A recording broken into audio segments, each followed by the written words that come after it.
നമസ്കാരം. പ്രൈം ഡിബേറ്റിലേക്ക് സ്വാഗതം. നെയ്യാറ്റിൻകരയിലെ ഗോപൻ സ്വാമിയുടെ സമാധി മഹാസമാധിയാക്കി. നാമജപ ഘോഷയാത്രയോടെ സന്യാസിമാരുടെ സാന്നിധ്യത്തിൽ ചടങ്ങ്. മരണത്തിൽ ദുരൂഹതയില്ലെന്ന നിഗമനത്തിന് പിന്നാലെയാണ് കുടുംബവും ചില സംഘടനകളും ചേർന്ന് അതേ സ്ഥലത്ത് വീണ്ടും സമാധിയിരുത്തിയത്. സംസ്കാര ചടങ്ങിനെ മഹാസമാധിയാക്കി മാറ്റിയതിന് പിന്നിലെ ലക്ഷ്യമെന്ത്? പോലീസ് അന്വേഷണം തുടരുകയാണ്. വീട്ടുകാരിൽ നിന്ന് വീണ്ടും മൊഴിയെടുക്കും. രാസപരിശോധനാ ഫലം കാത്തിരിക്കുന്നു പോലീസ്. സമാധിയിലെ സത്യം മുഴുവനായി പുറത്തു വന്നു. പ്രൈം ഡിബേറ്റ് ചർച്ച ചെയ്യും.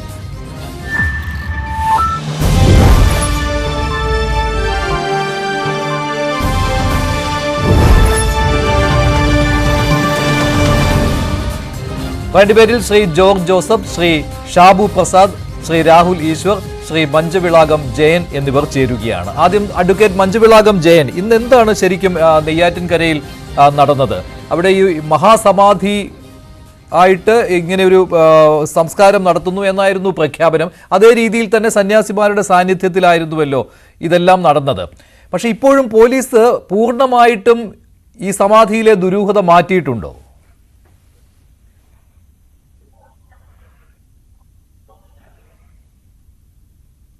അതായത് അവിടെ ഇന്നിപ്പോ നടന്നതെന്ന് പറയുന്നത്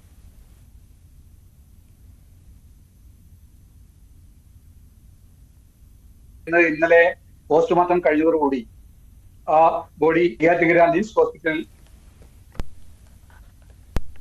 മാറ്റുകയും ഇന്ന് നെയ്യാറ്റിൻകര വലം വയ്ക്കുകയും അത് കഴിഞ്ഞ് അവരുടെ വീട്ടിൽ കൊണ്ടെത്തിക്കുകയും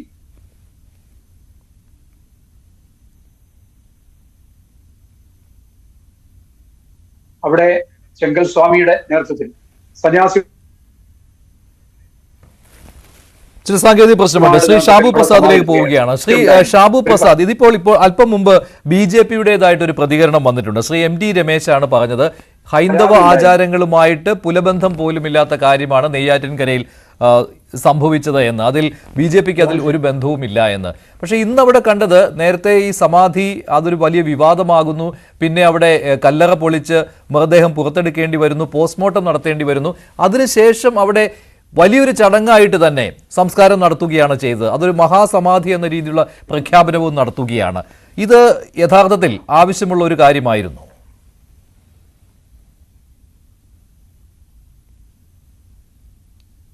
ഷാബു കേൾക്കുന്നില്ല.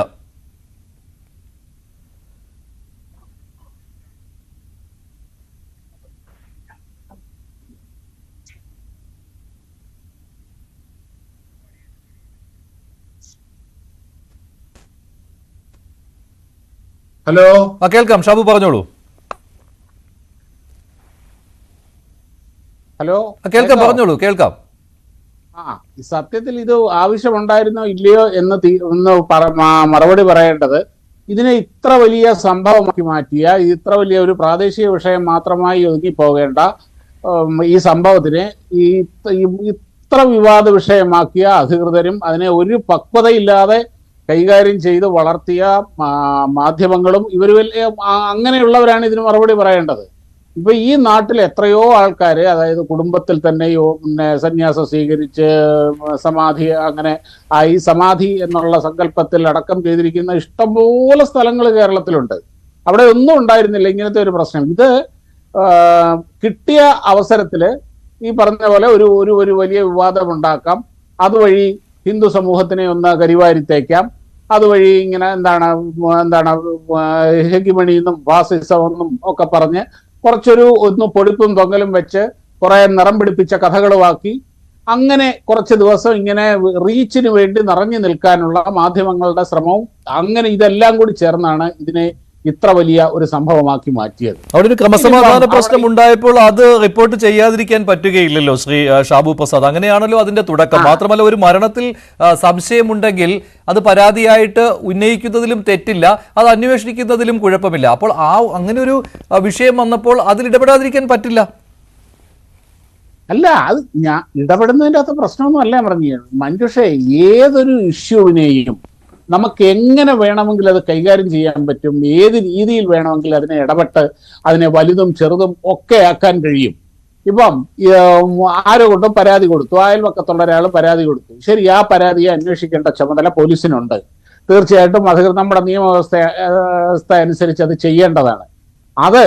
അതിൻ്റെതായ ഒരു നടപടി, ഒരു സംശയമുള്ള മരണം എന്ന് പറഞ്ഞ് അത് ആ വീട്ടുകാർക്ക് നോട്ടീസും കൊടുത്ത് ആ കൃത്യമായ രീതി അതിൻ്റെതായ ആ ഒരു സിസ്റ്റത്തിൽ കൂടെ നീങ്ങി പക്വതയോടെ അത് കൈകാര്യം ചെയ്തിരുന്നെങ്കിൽ അത് അന്നേരം തന്നെ പുറത്തെടുത്തു, പരിശോധിച്ചു, പോസ്റ്റ്മോർട്ടം ചെയ്തു, സംഭവം കഴിഞ്ഞു. അത് അങ്ങനെ അങ്ങ് തീർന്നു പോകേണ്ട ഒരു വിഷയമായിരുന്നു ഇത്. അത് കിട്ടിയ തക്കത്തിന് നോക്കൂ, എത്ര ദിവസമായി ഇതിപ്പോഴും ആഘോഷിച്ചുകൊണ്ടിരിക്കുകയാണ്. ഇപ്പോഴും മാധ്യമങ്ങൾ ഇങ്ങനെ ചെയ്തുകൊണ്ടിരിക്കുകയാണ്. ഞാനിപ്പോ 1-2 മാധ്യമ സുഹൃത്തുക്കളോട് പറഞ്ഞു, ഇതൊക്കെ മതി മനുഷ്യർക്ക്. ഞാൻ ഈ ഇന്ന ദിവസം ഞാൻ ആരോടാണ് സംസാരിച്ചതെന്ന് എനിക്ക് അറിഞ്ഞൂടാ. അത് ഇന്നലെയും ഇതൊക്കെ തന്നെയായിരുന്നു വിഷയം. സത്യത്തില് ഭാരതം ഒരു ശാസ്ത്രീയ രംഗത്ത്, സാങ്കേതിക രംഗത്ത് ഒരു വലിയ നാഴികക്കല്ല് പിന്നിട്ട ദിവസമായിരുന്നു ഇന്നലെ. സ്പേസ് ഡോക്കിംഗ് സക്സസ്ഫുൾ ആയി നടത്തിയ 4ാമത്തെ രാജ്യമായി ഇന്ത്യ മാറിയ ആ ദിവസം ഇവിടുത്തെ മാധ്യമങ്ങളിലെ ചർച്ച എന്ന് പറയുന്നത് ഇങ്ങനത്തെ കാര്യങ്ങളൊക്കെ. അല്ല, ഇങ്ങനെയും കാര്യങ്ങൾ നാട്ടിൽ നടക്കുന്നുണ്ട് എന്ന് ആളുകൾക്ക് മനസ്സിലായല്ലോ. അല്ലല്ല, ഇത്തരം കാര്യങ്ങൾ ഇങ്ങനെയും കാര്യങ്ങൾ നടക്കുന്നുണ്ട്. ഇത് പൊതുസമൂഹത്തിന് മുന്നിലേക്ക് വന്നില്ലെങ്കിൽ വീണ്ടും ഇത്തരം കാര്യങ്ങൾ മാധ്യമങ്ങളുടെ ഉത്തരവാദിത്തമുണ്ട്. ഈ പൊതുസമൂഹത്തില് ഈ മാധ്യമങ്ങൾ കാര്യം ഇത്ര വലിയൊരു അച്ചീവ്മെന്റ് ഈ രാജ്യം നേടിയ സംഭവം ഈ പൊതുസമൂഹം ചർച്ച ചെയ്യണ്ട എന്ന് ഞാൻ പറഞ്ഞിട്ടില്ല. ചർച്ച ചെയ്യേണ്ടതെന്ന് ഞാൻ പറഞ്ഞിട്ടില്ല. അത് മാത്രമല്ല, അതിന്റെ പ്രാധാന്യത്തിൽ തന്നെ റിപ്പോർട്ട് ചെയ്തിട്ടില്ല. ചർച്ച ചെയ്തിട്ടില്ല. ഇന്നലെ നിങ്ങളടക്കമുള്ള ഒരു മാധ്യമങ്ങളും അത് ചർച്ച ചെയ്തിട്ടില്ല. അതായിരുന്നു ചർച്ച ചെയ്യേണ്ടിയിരുന്നത്. ഇവിടെ മാധ്യമങ്ങളിൽ ചർച്ചാ വിഷയമാകേണ്ടത്, ജനങ്ങളിൽ എത്തേണ്ടത് ആ രീതിയിലുള്ള പോസിറ്റീവായിട്ടുള്ള എൻകറേജിംഗ് ആയിട്ടുള്ള കാര്യങ്ങളായിരുന്നു എത്തേണ്ടിയിരുന്നത്. അതിന് പകരം ഈ വിവാദങ്ങളെ അല്ലെങ്കിൽ ഇങ്ങനെ ഉണ്ടായി വന്ന അത് അവിടെ തന്നെ തീരേണ്ട ഒരു ലോക്കൽ ഇഷ്യൂവിനെ കൊഴുപ്പിച്ച് നിറം പിടിപ്പിച്ച് വലുതാക്കി ഈ രീതിയിലാക്കി മാറ്റുന്നതിൻ്റെ അകത്ത് തീർച്ചയായിട്ടും മാധ്യമങ്ങൾക്ക് ഉത്തരവാദിത്തമുണ്ട്. റിപ്പോർട്ട് ചെയ്യണ്ട, നിങ്ങളുടെ ജോലി ചെയ്യണ്ട എന്നൊന്നുമല്ല ഞാൻ പറഞ്ഞു. പക്ഷേ ഇത് ഒരു യാഥാർത്ഥ്യമാണ്. അപ്പം ഇത് ഇത്ര വലിയ സംഭവമാക്കേണ്ട കാര്യമുണ്ടോ എന്ന് ചോദിച്ചാൽ ഇത്ര വലിയൊരു സംഭവമായതിൽ ഒരു ഉത്തരവാദിത്വം അതിൻ്റെ അകത്ത് ഒരു പ്രധാനപ്പെട്ട സ്റ്റേക്ക് ഹോൾഡർ മാധ്യമങ്ങൾ കൂടിയാണ്. സംശയമൊന്നും വേണ്ട. ഇല്ലെങ്കിൽ ഇത് അവിടെ കഴിഞ്ഞേനും സംഭവം. എവിടെ കഴിഞ്ഞേനെ എന്നാണ് താങ്കൾ പറയുന്നത്? അവിടെ അല്ലല്ല, ഒരു ക്രമസമാധാനമായി വളർന്നു വന്ന പ്രശ്നം അതേ രീതിയിൽ തന്നെ അവിടെ കെട്ടടങ്ങുമായിരുന്നു എന്നാണോ താങ്കൾ പറയുന്നത്? അത്ര കണ്ട് അതിനുശേഷം വന്ന പ്രതികരണങ്ങൾ എത്രത്തോളം ഉണ്ടായിരുന്നു? അതിനുശേഷം വന്ന പ്രതികരണങ്ങൾ എത്രത്തോളം ഉണ്ടായിരുന്നു? താങ്കൾക്ക് അംഗീകരിക്കാൻ പറ്റുന്ന പ്രതികരണങ്ങളായിരുന്നു വന്നത്? അതുകൂടി താങ്കൾ ആലോചിക്കുക. അല്ല, താങ്കൾ ആദ്യം പറഞ്ഞു ഈ ഹൈന്ദവ ആചാരങ്ങളെ കരിവാരി തേക്കുവാനുള്ള ശ്രമം നടന്നുവെന്ന്. ഹൈന്ദവ ആചാരങ്ങളെ കരിവാരി തേക്കുവാനുള്ള ശ്രമം നടന്നുവെന്ന് പോലും താങ്കൾ പറയുകയുണ്ടായി. ഒരു ദുരൂഹമരണം സംഭവിച്ചപ്പോൾ അത് റിപ്പോർട്ട് ചെയ്യുന്നത് ആ രീതിയിൽ കാണുന്നത് എന്തുകൊണ്ടാണ്? അതല്ല ഞാൻ പറയാം. ഇപ്പൊ ഒരു കാര്യം, ആ കുടുംബം എന്ന് പറയുന്നത് അവരൊരു പ്രത്യേക മാനസികാവസ്ഥയിൽ വളരെ വലിയ ഒരു വിശ്വാസ തീവ്രതയിൽ ജീവിക്കുന്ന ആൾക്കാരാണ്. അവരെങ്ങനെയാണ് പ്രതികരിക്കുക എന്ന് ഇവിടെ എല്ലാവർക്കും അറിയാം.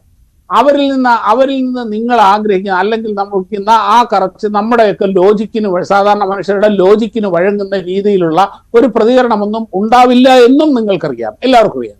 അതറിഞ്ഞുകൊണ്ട് തന്നെ വീണ്ടും മൈക്യം കൊണ്ട് ചെന്ന് അവരെ പ്രൊവോക്ക് ചെയ്ത് പറയിച്ച് ഇതിന്റെയൊക്കെ പേരാണ്. അതത്ര നിഷ്കളങ്കമാണ് എന്നൊന്നും കരുതാനാവില്ല മഞ്ജുഷേ. ശരിയാണ്, നിങ്ങളുടെ മാധ്യമങ്ങൾക്ക് റീച്ച്, അതിൻ്റെ അകത്തൂടെ കിട്ടുന്ന പരസ്യ വരുമാനം, ഇതൊക്കെ പ്രശ്നമാണ്, ഇല്ലെന്നും ഞാൻ പറഞ്ഞില്ല. ഇതിനൊക്കെ നിങ്ങൾക്ക് സ്വാതന്ത്ര്യവുമുണ്ട്, എല്ലാവർക്കും സ്വാതന്ത്ര്യമുണ്ട്, അവകാശമുണ്ട്. ഈ അവകാശത്തിനെയോ സ്വാതന്ത്ര്യത്തിനെയോ ഒന്നും നിഷേധിക്കുന്നില്ല.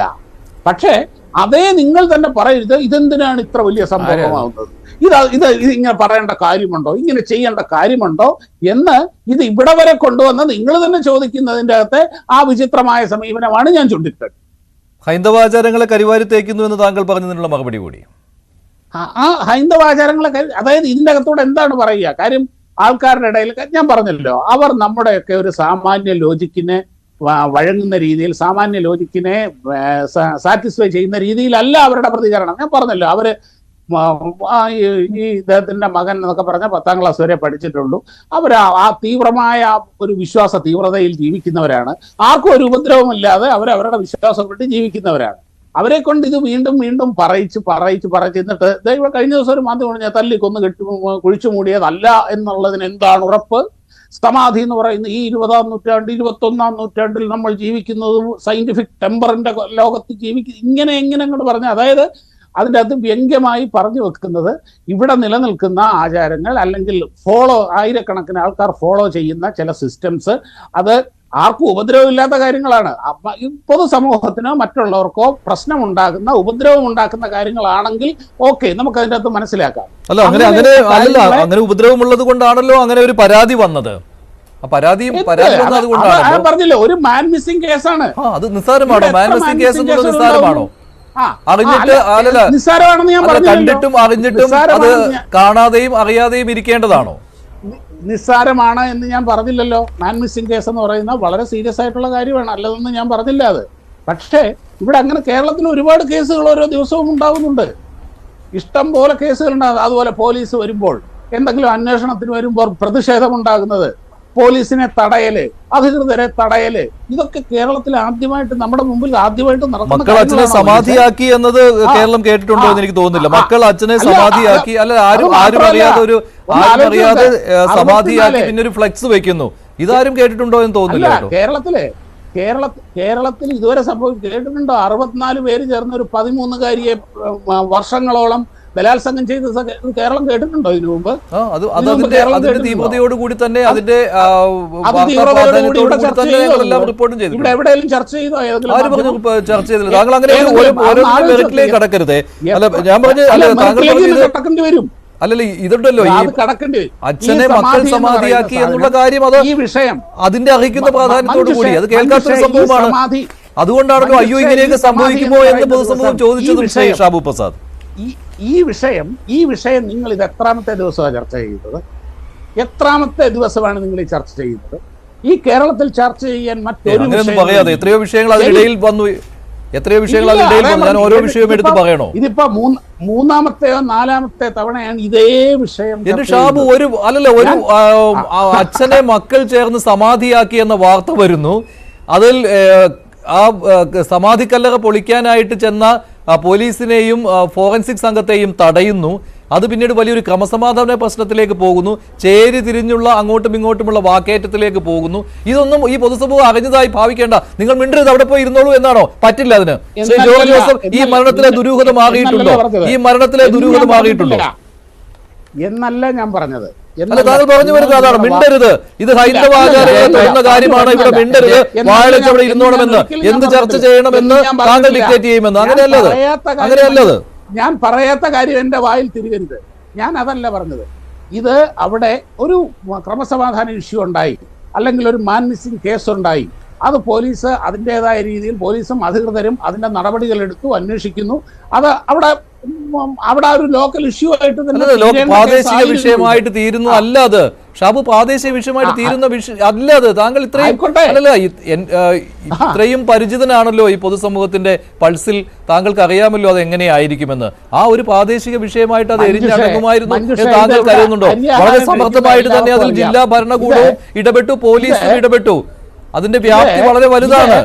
ഇരു സംഘങ്ങൾ തമ്മിൽ ചേരി തിരിഞ്ഞ് അങ്ങോട്ടും ഇങ്ങോട്ടും പറഞ്ഞു തുടങ്ങിയ ഒരു വിഷയമാണ് ഇത് സെൻസേഷണലൈസ് ചെയ്ത് ഇതിൻ്റെ അകത്തൂടെ പരമാവധി റീച്ചും അതിൻ്റെ അകത്തൂടെ കിട്ടുന്ന പരസ്യ വരുമാനവും വ്യൂവും ഒക്കെ തന്നെയാണ് മാധ്യമങ്ങളുടെ പ്രശ്നം. താങ്കൾ ഈ മാധ്യമങ്ങളുടെ തലയിലേക്ക് കയറാതെ അവിടെ ഉണ്ടായ പ്രശ്നത്തിന്റെ വ്യാപ്തി താങ്കൾ നോക്കൂ. അത് ഇല്ലാതാക്കിയതിലും ഒരു പങ്ക് മാധ്യമങ്ങൾക്കുണ്ടായെന്ന് താങ്കൾക്ക് പറയാൻ തോന്നാത്തത് എന്താണ്? ശ്രീ ജോർജ് ജോസഫ്, ഈ മരണത്തിലെ ദുരൂഹത മാറിയിട്ടുണ്ടോ?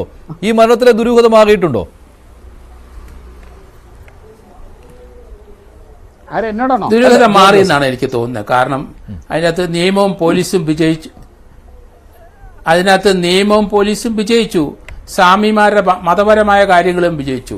ഇപ്പൊ അവിടെ ശാന്തമായി. ഇനി ആ പ്രശ്നം അവിടെ തീർന്നായിട്ട് ഞാൻ പറയുന്നത്. അതിനകത്ത് ആ കുട്ടികൾ, ആ സ്വാമിയുടെ 2 മക്കള് അവരെ അറിവില്ലാതെ ചില കാര്യങ്ങൾ ചെയ്തു പോയി. കാരണം സമാധിയെപ്പറ്റി മലയാളിക്ക് കൂടുതൽ അറിവില്ല ഇപ്പം. അത് ആ ഒരു സംഗതി അവർ അന്ധമായി മതപരമായ ചടങ്ങിൽ മാത്രം അത് വിശ്വസിച്ചു പോകുന്നു. അങ്ങനെ പൂജ നടത്തുന്ന ഒരാളാണ് ആ കുട്ടികൾ. അപ്പോൾ അവര് അത് പോലീസിനെ അറിയിക്കേണ്ടതായിരുന്നു. കാരണം സമാധി എന്ന് പറഞ്ഞാൽ കുറച്ചുകൂടെ അവർ പഠിക്കണമായിരുന്നു. ഞാൻ അതുകൊണ്ടാണ് സമാധിയുടെ കാര്യത്തെ എടുത്തിട്ടത് കുറച്ച് ദിവസം കൊണ്ട്. കാരണം അത് ഒരു പൈതൃകമായിട്ട് ഇന്ത്യയുടെ ഹിന്ദുയിസത്തിനകത്തുള്ളതാണ്. ശ്രീനാരായണ ഗുരു എത്രയോ ചട്ടമ്പി സ്വാമികൾ എത്രയെത്ര നമുക്ക് അറിയാം സമാധി പോകും. സമാധി പോകുമ്പോൾ ശിക്ഷണങ്ങളുടെ മുമ്പിൽ വെച്ചാണ് സമാധി പോകുന്നത്. ഇവിടെ അപ്പനും ആ ഒരു 2 മക്കളും മാത്രമേ ഉണ്ടായിരുന്നു. അവിടാണ് പ്രശ്നം വന്നത്. പിന്നെ ഇയാളെ പറ്റി എവിടെ പോയി എന്ന് അറിയാതെ വന്നു. അപ്പം പോലീസ് കേസെടുത്തിട്ട് അത് വേറൊരു മാർഗമില്ല അതിനകത്ത്. അതിന് സംശയം ഉണ്ടെങ്കിൽ പിന്നെ പോസ്റ്റ്മോർട്ടം അല്ലാതെ ഒരു നിവൃത്തിയില്ല. അതിന് പകരം സമാധി ആയപ്പം അയലോക്കംകാരോ അടുത്തുള്ള ആൾക്കാരോ ശിക്ഷകണങ്ങളോ ഉണ്ടായിരുന്നെങ്കിൽ അത് സമാധിയായിട്ട് അംഗീകരിച്ചു പോയേനെ, ഈ പ്രശ്നം ഉണ്ടാവില്ല. അല്ലെങ്കിൽ ഒരു ഡോക്ടർ അവിടെ വിളിച്ചു വരുത്തുന്നത് നല്ല, ഹോമിയോ ഡോക്ടറായാലും ആയുർവേദ ഡോക്ടറായാലും ഒരു ഡോക്ടറെ സാന്നിധ്യം നല്ലതാണ്. നമ്മുടെ ഇപ്പം നാട്ടിലെ മരിക്കാറാകുമ്പോൾ എല്ലാവരും ആശുപത്രിയിലോട്ട് പോകും, അവിടുന്ന് സർട്ടിഫിക്കറ്റും കിട്ടും. അപ്പം ഹൈക്കോടതി അത് തന്നെ ചോദിച്ചത്, മരണ സർട്ടിഫിക്കറ്റ് ഉണ്ടോ എന്ന് ചോദിച്ചു, ഇല്ല. അപ്പം സംശയത്തിന് ആനുകൂല്യത്തിൽ അത് എങ്ങനെ മരിച്ചു എന്ന് പറയുമ്പം അതിന് പ്രതിവിധി നമുക്ക് പോസ്റ്റ്മോർട്ടമേ ഉള്ളൂ. അപ്പം എന്തായാലും ആ പ്രശ്നം പരിഹരിച്ച് ഇപ്പം അവിടെ ശാന്തമായി. മതത്തിന്റെ വഴിക്ക് വിട്ടേക്കെ. ഇനി ഞാൻ ഈ 1-2 പ്രാവശ്യം ചാനലിലൊക്കെ പറഞ്ഞപ്പം പലരും നമ്മൾ കാണിക്കുന്ന അന്ധവിശ്വാസമാണ് എന്നൊക്കെ പറഞ്ഞിരുന്നു. അത് ശരിയല്ല. ശാസ്ത്രബോധം എന്ന് പറയുന്നത് എന്താണെന്ന് നമ്മൾ മനസ്സിലാക്കണം. ഭാരതീയ അല്ലെങ്കിൽ പൗരസ്ത്യ അല്ലെങ്കിൽ വിദേശ തത്വചിന്തയിൽ നിന്നാണ് മതത്തിൽ നിന്നും രാഷ്ട്രീയത്തിലേക്ക് പതുക്കെ വന്നത്. അങ്ങനെയാണ്. എന്നിട്ടാണ് ശാസ്ത്രം വരുന്നത്. അപ്പൊ ശാസ്ത്രചിന്ത ഉണ്ടായത് മതത്തിൽ കൂടിയും രാഷ്ട്രീയത്തിൽ കൂടിയും ആത്മീയതയിൽ കൂടിയും തത്വചിന്തയിൽ കൂടി തന്നെയാണ് ശാസ്ത്രം ഉണ്ടായത്. അതുകൊണ്ട് അങ്ങനെയാണല്ലോ പ്ലേറ്റോയും സോക്രട്ടീസും ഒക്കെ രാഷ്ട്രം നിർവഹിച്ചു വന്നത്. നമ്മളെ ഈ രാഷ്ട്രം ഇന്ത്യ മഹാരാജ രാഷ്ട്രങ്ങളായത് അത് പ്ലേറ്റോയുടെയും സോക്രട്ടീസിന്റെ തത്വചിന്തയിൽ നിന്ന് വന്നതാണ്. പക്ഷെ ഇവിടെ അതൊക്കെയാണോ ആരും അറിയാതെ സമാധിയായി എന്ന് പിന്നീട് പറയുന്നു, ഫ്ലക്സ് അടിക്കുന്നു, ഇങ്ങനെയൊക്കെ തത്വചിന്തയുടെ അകമ്പടി സേവിച്ചാൽ എങ്ങനെയാണ്? ഞാൻ താങ്കളുടെ ഒരു സംശയ നിവൃത്തി കൂടി നടത്തുവാൻ ആഗ്രഹിക്കുകയാണ്. ഈ രാസപരിശോധനാ ഫലം, ആന്തരിക അവയവങ്ങളുടെ പരിശോധനാ ഫലം വരാനിരിക്കുന്നതല്ലേ ഉള്ളൂ. അപ്പോൾ പോസ്റ്റ്മോർട്ടം റിപ്പോർട്ടിൽ ദുരൂഹതയൊന്നും കണ്ടെത്തിയിട്ടില്ല എന്ന് വെച്ച് രാസപരിശോധനാ ഫലവും അങ്ങനെ തന്നെ ആകണം എന്ന് നിർബന്ധമുണ്ടോ ഇല്ലയോ? അത് രാസപരിശോധന അങ്ങനെ തന്നെ ആകുമെന്നാണ് ഞാൻ കരുതുന്നത്. കാരണം എന്നാണെന്നറിയോ, ഇതിനകത്ത് ആകെ അവർ റേസ് ചെയ്തിരിക്കുന്നത് അസ്ഫിക്സിയാണ്, ശ്വാസ തടസ്സം. വായിക്കകത്ത് ഭസ്മം പോയെന്നുള്ളതാണ്. അത് ലങ്സിലോട്ട് പോയോ അതോ ഈസോഫാഗസിൽ കൂടെ അവർ ഇൻഡസ്ട്രി സ്റ്റൊമക്കിലേക്ക് പോയോ എന്നൊക്കെയുള്ള പ്രശ്നം. അവര് ആ ശരീരം മുഴുവൻ, അതിന്റെ തല മുഴുവൻ ധാരാളം ഭസ്മം ഇട്ടിട്ടുണ്ട്. അപ്പൊ ഡീകമ്പോസിഷൻ സ്റ്റാർട്ട് ചെയ്യുമ്പോൾ നാക്ക് പുറത്തേക്ക് തള്ളും. അപ്പം തള്ളുമ്പോൾ അതിനകത്ത് ഭസ്മം കയറും. അതെങ്ങനെ ആയിക്കോട്ടെ, അതിനകത്ത് വലിയ പ്രസക്തി ഉണ്ടെന്ന് എനിക്ക് തോന്നുന്നില്ല. ഇതൊരു അസ്ഫിക്സിയലാണെങ്കിൽ 3 കാര്യങ്ങൾ ഡോക്ടർമാർ ശ്രദ്ധിക്കണം. ഇതിനകത്ത് ടൈം ഓഫ് ഡെത്ത് കണ്ടുപിടിക്കാൻ പറ്റില്ല എന്നാണ് ഞാൻ പറയുന്നത്. കാരണം ഫുഡ് കഴിച്ചിട്ടില്ല, അതിനകത്ത് കഴിച്ചെന്നൊക്കെ പലരും പറഞ്ഞു 1 മണിക്കൂർ 2 മണിക്കൂർ അത് ഡൈജസ്റ്റ് ചെയ്ത് പോകും. അപ്പോൾ അസ്ഫിക്സിയലായിട്ടുള്ള മെക്കാനിക്കൽ അസ്ഫിക്സിയ, അയോയിഡ് ബോണിന്, ഈ തൊണ്ടയുടെ ഇവിടെ അയോയിഡ് ബോണിന് ഫ്രാക്ചർ ഇല്ല. അപ്പൊ അതുണ്ടെങ്കിൽ അവിടെ എന്തെങ്കിലും ബ്ലോക്ക് ഉണ്ടാകും, എയർ ബ്ലോക്ക്, അതിനുള്ള സാധ്യത കുറവാണ്. പിന്നെ അടുത്തത് ഓക്സിജൻ കിട്ടാതെ വരുമ്പോൾ നമുക്ക് ഒരു അസ്ഫിക്സിയ ഉണ്ടാവും. ഓക്സിജൻ കിട്ടാതെ വരുമ്പം അതിന്റെ കാരണം മരിച്ചിരിക്കുന്നു, കാരണം നോർമൽ ഡെത്ത് എന്നുള്ള രീതിയിലാണ് പോസ്റ്റ്മോർട്ടം റിപ്പോർട്ട് വന്നത്. പിന്നെ പത്തോളജിക്കൽ അസ്ഫിക്സിയ ഉണ്ട്. മരുന്ന് കഴിച്ചിട്ട് അതിന് ആഹാരവും ചെല്ലാതെ വരുമ്പം മരുന്നിന്റെ റിയാക്ഷൻ കൊണ്ട് മരിക്കാം. അത് പത്തോളജിക്കൽ ഗോപൻ സ്വാമി, കിടപ്പുരോഗിയായ ആൾ എങ്ങനെ നടന്ന് ഈ സമാധിയാക്കിയിരിക്കുന്ന ആ സ്ഥലം വരെ എത്തി എന്നുള്ള ആ ചോദ്യമൊക്കെ ഉണ്ടായിരുന്നു. അതിനൊന്നും ഇപ്പോൾ മറുപടി കിട്ടിയിട്ടില്ല അല്ലേ? അത് ഞാൻ പറഞ്ഞുതരാം. കാരണം ഒരു സമാധിയായി വീട്ടിൽ മരിച്ചു കിടന്ന ഒരാള് 1-2 മണിക്കൂർ കഴിഞ്ഞാണ് ഇവിടെ കൊണ്ട് കിടത്തിയെങ്കിൽ റിഗർ മോർട്ടിസ് ഉണ്ടാവും. അപ്പൊ നമുക്ക് കാല് പത്മാസനത്തിൽ ഇരിക്കാൻ പറ്റില്ല, അങ്ങനെ ഇരുത്താൻ കഴിയില്ല, അല്ലെങ്കിൽ കാലും കൈയും മടങ്ങൂല. അപ്പൊ അവിടെ ഇരുന്ന് തന്നെ മരിച്ചു എന്നാണ് എൻ്റെ ഒരു നിഗമനം. നമ്മൾ പല കാര്യങ്ങളും നമ്മൾ ചിന്തയിൽ കൂടെ വരുന്നത് നമ്മൾ അനലിറ്റിക്കലായിട്ട് അപഗ്രന്ഥനം ചെയ്യും. അത് കഴിഞ്ഞിട്ട് നമ്മൾ അനുഭവം വെച്ചിട്ട് നമ്മൾ സിന്തറ്റിക്കലായിട്ടുള്ള ഒരു ജഡ്ജ്മെന്റും ഉണ്ട്. ഇങ്ങനെയാണ് ഞാൻ എൻ്റെ കാര്യങ്ങൾ മുന്നോട്ട് പോകുന്നത്. അപ്പം അതിനകത്ത് നമ്മൾ ചില കാര്യങ്ങളുടെ ജനങ്ങൾ പഠിക്കണം. കാരണം ഇവിടെ ഇദ്ദേഹം എങ്ങനെയാണ് മരിച്ചത് എന്ന സമാധി എന്നൊക്കെ ഉള്ള കാര്യം മലയാളിക്ക് അജ്ഞാതമാണ് ഇപ്പോഴേ. അത് നോർത്ത് ഇന്ത്യയിലൊക്കെ ഉണ്ട്. അതുകൂടെ നമ്മൾ പഠിക്കണം. അതുകൊണ്ട് കുറച്ചുകൂടെ മലയാളികൾ ഇമ്പ്രൂവ് ചെയ്യണം ഈ കാര്യം. ഇതൊക്കെ നമ്മൾ പഠിച്ചു വെച്ചുങ്ങൾ. കാരണം ഇപ്പം നമ്മുടെ കേരളത്തിൽ നമ്മൾ 2 കാര്യം മനസ്സിലായി. ഒരാളുടെ മരണത്തിന് ഒരു പോലീസ് സർട്ടിഫിക്കറ്റ് വേണം. അല്ലെങ്കിൽ അതിനകത്ത് മരണസമയത്ത് നമുക്കറിയാം നമ്മുടെ കാരണവന്മാരൊക്കെ മരിക്കുമ്പോൾ മക്കളെയൊക്കെ അടുത്ത് വിളിച്ചു വരുത്തും. അതൊന്നും ഇപ്പോഴത്തെ തലമുറയൊന്നും അധികം കണ്ടിട്ടില്ല. എല്ലാവരും വിദേശത്തും അവിടെയൊക്കെ പോയോണ്ട് നമുക്ക് പലർക്കും അത് അറിയത്തില്ല. നമുക്ക് രാഷ്ട്രീയ ചിന്ത മാത്രമേ ഉള്ളൂ. നമ്മൾ തത്വചിന്തയും കൂടെ പഠിക്കണമെന്നാണ് ഞാൻ പറയുന്നത്. അതൊക്കെ എല്ലാവരും വായിച്ച് വളരണം നമ്മൾ ഇനിയും. അങ്ങനെ മാത്രമേ ഇതുപോലുള്ള സമാധി ഉണ്ടായിരുന്നത് ഇന്ത്യയുടെ പൈതൃകം എന്താണെന്നൊക്കെ നമ്മൾ പഠിച്ചു. ജയൻ, ഇപ്പോൾ അവിടെ ഇതൊരു മഹാസമാധിയാക്കി മാറ്റിയിരിക്കുകയാണല്ലോ. അവിടെ കുറെ സംഘടനകളും അതുപോലെ തന്നെ ഈ വീട്ടുകാരും ചേർന്ന്. താങ്കൾ അതിനോട് യോജിപ്പ് പ്രകടിപ്പിക്കുന്ന ഒരാളാണോ?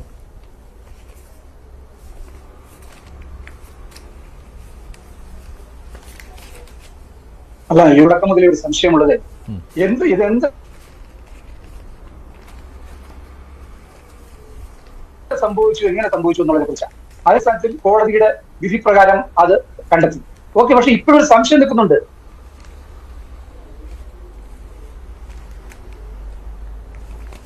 എന്തിനാണ് ഇവരെ ഹൈഡ് ചെയ്തത്? നാട്ടുകാർ, നമ്മള് അറിയാലോ, ആര് മരിച്ചാലും അവിടുത്തെ കൗൺസിലറെ അല്ലെങ്കിൽ പഞ്ചായത്ത് മെമ്പറെ ഉടൻ വിളിക്കും. ഇത് പഞ്ചായത്തോ കൗൺസിലർ അറിഞ്ഞിട്ടില്ല, ജനങ്ങൾ അറിഞ്ഞിട്ടില്ല. ഞാൻ വേറെ കാര്യം കൂടി, ജനങ്ങളുടെ സംശയം ദൃഢീകരിക്കാൻ കഴിഞ്ഞിട്ടില്ല. ബാൻ മിസ്സിങ്ങിന് പരാതി കൊടുത്തു, ഓക്കെ, അത് കണ്ടെത്തി കോടതി പ്രകാരം. പക്ഷെ ഇപ്പോഴും ആളുടെയിൽ ഒരു സംശയം നിൽക്കുന്നു, എന്തിനത് ഒരു ഒളിച്ചു. അത് മാത്രമല്ല, ഈ ബാനർ കിട്ടാതിരുന്നെങ്കിൽ ഇപ്പോഴും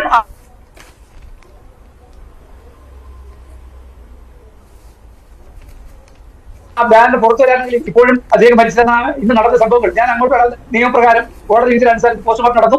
നിംസ് മെഡിസിറ്റിയിൽ ഒരു ദിവസം വെച്ചിരുന്നു. ഇന്ന് അവരെ നാമജപ ഘോഷയാത്രയോടുകൂടി പോസ്റ്റ്മോർട്ടം കഴിഞ്ഞ ബോഡിയാണ് നടത്തി, സമാധി നടത്തി. അവിടെ ഷാബു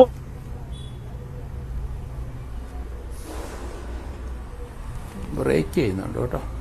അദ്ദേഹം ചോദ്യം ചോദിച്ചു, അധികാരം വെക്കുന്ന കണ്ടേ ഒരാളെ വെച്ചാൽ അത് അവിടെ വിറ്റ്നസ് ചെയ്യണ്ടേ, നാട്ടുകാരെ വിറ്റ്നസ് ചെയ്യണ്ടേ? അത് മാത്രമല്ല, ഡെത്ത് സർട്ടിഫിക്കറ്റ് ഹാജരാക്കുമ്പോ സാധാരണ നമ്മൾ മുനിസിപ്പാലിറ്റിയിലോ കോർപ്പറേഷനിലോ ഡെത്ത് സർട്ടിഫിക്കറ്റിന് വേണ്ടി പോകുമ്പോ നമ്മൾ സാക്ഷികൾ അവിടെ രണ്ടുപേര് സാക്ഷി കൊടുക്കണം. അതൊന്നും ഇവിടെ നടന്നിട്ടില്ല. അപ്പൊ ഇവിടെ എന്തോ ഒളിക്കാനുള്ളത് എന്താണ് എന്നറിയാനുള്ളത് പബ്ലിക്കിലില്ലേ? അതാണ് അത് പുറത്തു വരണ്ടേ? അല്ല, അങ്ങനെയുള്ള സംശയങ്ങൾ ഇപ്പോഴും ഉന്നയിക്കുന്നുണ്ടോ അവിടെ? നാട്ടുകാർ നേരത്തെ കുറെ സംശയങ്ങൾ പറഞ്ഞിരുന്നു. അതിപ്പോൾ ഈ പോസ്റ്റ്മോർട്ടം റിപ്പോർട്ടിന്റെ ആ ആദ്യ നിഗമനം വന്നതോടുകൂടി നാട്ടുകാർക്കില്ല എന്നുള്ളതാണോ? ഇപ്പോൾ ആരും അങ്ങനെ ഒരു സംശയം ഉന്നയിക്കുന്നില്ല എന്നാണോ അഡ്വക്കേറ്റ് മഞ്ജുപിളാകം ജയൻ?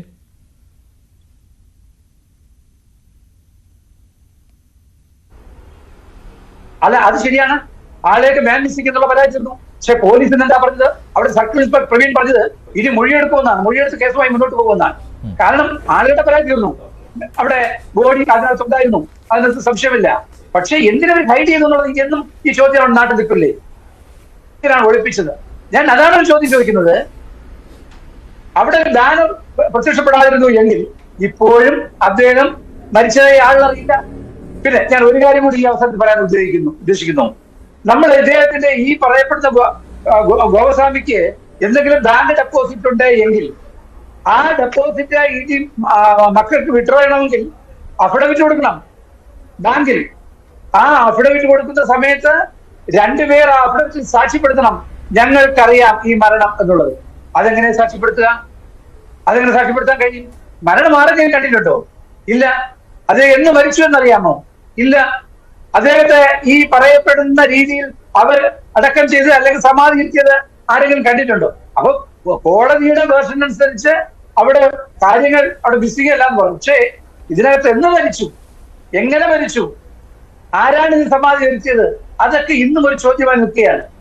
അതുപോലെ കോടതി പറഞ്ഞു ഡെത്ത് സർട്ടിഫിക്കറ്റ് ഹാജരാക്കാൻ. ഡെത്ത് സർട്ടിഫിക്കറ്റ്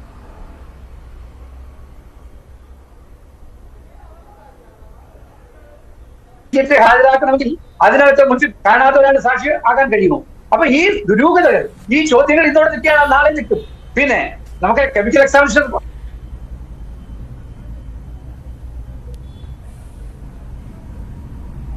റിസൾട്ട് വന്നിട്ടില്ല, കെമിക്കൽ എക്സാമിന് പരാതിയില്ല, അവിടെയും അത് ഇന്ന് നിൽക്കുകയാണ്. അതുകൊണ്ട് എല്ലാവർക്കും അറിയാം, ഇവിടെ അദ്ദേഹം പറഞ്ഞതുപോലെ 5000 കഴിക്കുന്നത് എല്ലാവർക്കും അറിയാം, അവിടെ എന്തോ ഒളിച്ചു എന്നുള്ളത് എല്ലാവർക്കും, നാട്ടുകാർക്ക് എല്ലാവർക്കും ഇപ്പോഴും സംശയം നിൽക്കുന്നു. അതിനകത്ത് അവർ ഒളിച്ചതാണോ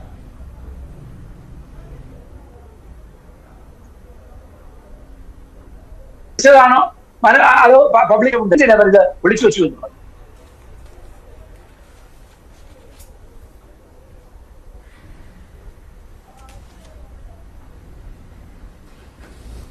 ശ്രീജയൻ, അതുപോലെ തന്നെ അവിടെ ഏതെങ്കിലും സംഘടനകൾ പ്രത്യേക താല്പര്യം ഇക്കാര്യത്തിൽ കാണിക്കുന്നുണ്ട്, അതൊരു രാഷ്ട്രീയ മുതലെടുപ്പിന് പോലും ശ്രമിക്കുന്നുണ്ട്, അല്ലെങ്കിൽ അവരുടേതായ മുതലെടുപ്പിന് ശ്രമിക്കുന്നുണ്ട്, അങ്ങനെ ഒരു തോന്നൽ ഉണ്ടാകുന്നുണ്ടോ?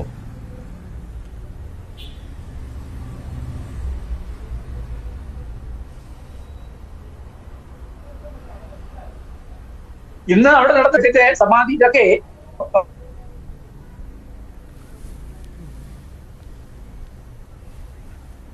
പാർട്ടി അവിടെ ഞാനിപ്പോ നാമജപ ഘോഷയാത്രയ്ക്ക് നേതൃത്വം കൊടുത്തത്